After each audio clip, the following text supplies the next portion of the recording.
बोलो हर हर महादेव, जय शिव शंकर। पिठोरी अमावस्या का हिंदू धर्म में विशेष महत्व है। हर दिन रखे जाने वाले व्रत का विशेष महत्व बताया गया है। हिंदू पंचांग के अनुसार भाद्रपद मास के कृष्ण पक्ष की अंतिम तिथि को भाद्रपद अमावस्या के नाम से जाना जाता है। भाद्रपद मास में पड़ने वाली अमावस्या को पिठोरी अमावस्या अथवा भाद्रपद अमावस्या या कुशग्रहणी अमावस्या के नाम से जाना जाता है। ऐसी मान्यता है कि पिठोरी अमावस्या का व्रत पूरे विधि विधान के साथ अगर किया जाता है तो संतान को लंबी आयु और सुखमय जीवन प्राप्त होता है। अब हम जानेंगे पिठोरी अमावस्या कब है और उसका पूजा का मुहूर्त क्या है। इस साल यानी 2024 में पिठोरी अमावस्या 2 सितंबर दिन सोमवार को मनाई जाएगी। प्रदोष काल में इसका जो शुभ मुहूर्त रहेगा वो है शाम 6:41 से 8:57 तक। पूजा की कुल अवधि रहेगी 2 घंटे 16 मिनट। अमावस्या तिथि की जो शुरुआत है वो होगी 2 सितंबर को सुबह 5:21 से और अमावस्या तिथि की समाप्ति होगी 3 सितंबर को सुबह 7:24 पर। तो जो अमावस्या तिथि है, पिठोरी अमावस्या है, वह 2 सितंबर को ही मनाई जाएगी। अब हम जानेंगे पिठोरी अमावस्या का महत्व क्या है। धार्मिक मान्यता है कि इस दिन माता पार्वती ने इंद्राणी को यह व्रत रखने के लिए कहा था। इसलिए पिठोरी अमावस्या के दिन माता दुर्गा का पूजा अर्चना की जाती है। ऐसी मान्यता है कि पिठोरी अमावस्या के दिन विवाहित महिलाएं अपने सुखी वैवाहिक जीवन के लिए, पुत्र की दीर्घायु के लिए इस व्रत को रखती हैं। इस दिन माता दुर्गा समेत 64 देवियों को प्रसन्न करने के लिए उनकी आटे से प्रतिमा बनाई जाती है और उनका पूजन किया जाता है। ऐसी मान्यता है कि इस दिन विवाहित महिलाएं अपनी संतान के कुशल मंगल की कामना के लिए, उनकी लंबी आयु के लिए, पुत्र प्राप्ति के लिए और परिवार की कुशलता के लिए पिठोरी अमावस्या का व्रत रखती हैं। इस अमावस्या का जो व्रत रखा जाता है उसका जो फल है वो सभी अमावस्याओं से अधिक फलदायी होता है। और इस दिन सुहागिन महिलाएं कुछ बच्चों को शुद्ध शाकाहारी भोजन बनाकर खिलाती है।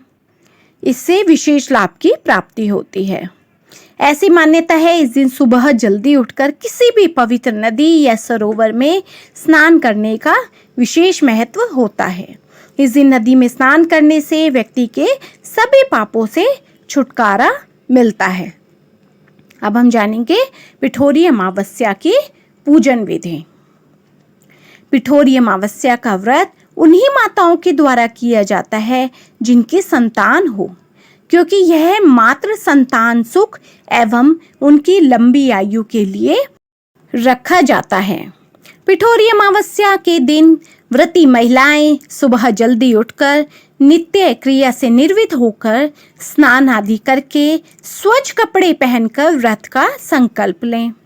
इसके बाद पूजा में 64 आटे की मूर्ति बनाकर 64 देवियों का स्वरूप मानकर उन्हें पूजा स्थल पर रखकर उनका पूजन करें और माता देवी दुर्गा को प्रसाद के रूप में नारियल अथवा घर में बनाए हुए भोजन का भोग लगाकर, माता दुर्गा को सिंदूर चढ़ाकर, ब्राह्मणों को भोजन कराकर स्वयं भी भोजन ग्रहण करके पिठोरी अमावस्या का व्रत खोला जाता है। अब हम जानेंगे पिठोरी अमावस्या की कथा। एक समय की बात है, एक परिवार में 7 सगे भाई रहते थे। यह परिवार सभी सुख सुविधाओं से संपन्न था। सभी भाइयों की अपनी संतानें थीं। किसी के बताने पर उन भाइयों की 7 पत्नियों ने भादो अमावस्या की पिठोरी अमावस्या के दिन व्रत रखा। सभी अपनी संतान की दीर्घायु प्राप्ति का वरदान लेने के लिए पिठोरी अमावस्या का इंतजार करने लगे। जब भादो अमावस्या आई तो केवल बड़ी बहू ने ही व्रत धारण किया। संयोगवश उस दिन उसके लाडले पुत्र का देहांत हो गया। अब यह क्रम बन चुका था। हर साल पिठोरी अमावस्या की तिथि को उनके घर के एक बेटे का देहांत हो जाता। ऐसे होते होते 7 वर्ष बीत गए, मगर उस बड़े भाई की पत्नी ने अपनी बेटी के शव का अंतिम संस्कार ना करके अज्ञात जगह पर उसे छुपा दिया। उस गांव की रक्षक माँ पोलेरम्मा गांव की पहरेदारी किया करती थी। एक बार जब माँ पोलेरम्मा ने अपनी उस बेटी के रोने की आवाज सुनी तो उनसे रहा ना गया। वह उसके पास गई और धीरज बंधाकर उसके रोने का कारण पूछा। उसने देवी पोलेरम्मा को अपनी सारी व्यथा सुनाई और कहा कि पिठोरी अमावस्या पर घर के एक पुत्र का देहांत हो जाता है। मेरे भी पुत्र का देहांत हो गया है। इस माँ के हृदय का दुख सुनकर माँ पोलेरम्मा का हृदय भी पानी पानी हो गया। वह दया भाव से भर गई और कहने लगी, जा बेटी, जहां जहां तेरे पुत्रों के मृत शरीर है उन पर हल्दी छिड़का। बड़े भाई की पत्नी ने वैसा ही किया। जब वह हल्दी छिड़ककर घर पहुंची तो उसे अपनी आंखों पर यकीन नहीं हुआ, क्योंकि उसके 7 पुत्र घर में ही अपनी मां का इंतजार कर रहे थे। इसी पौराणिक कथा के कारण अब दक्षिण भारत के हर क्षेत्र में भी पिठोरी अमावस्या का व्रत रखा जाता है।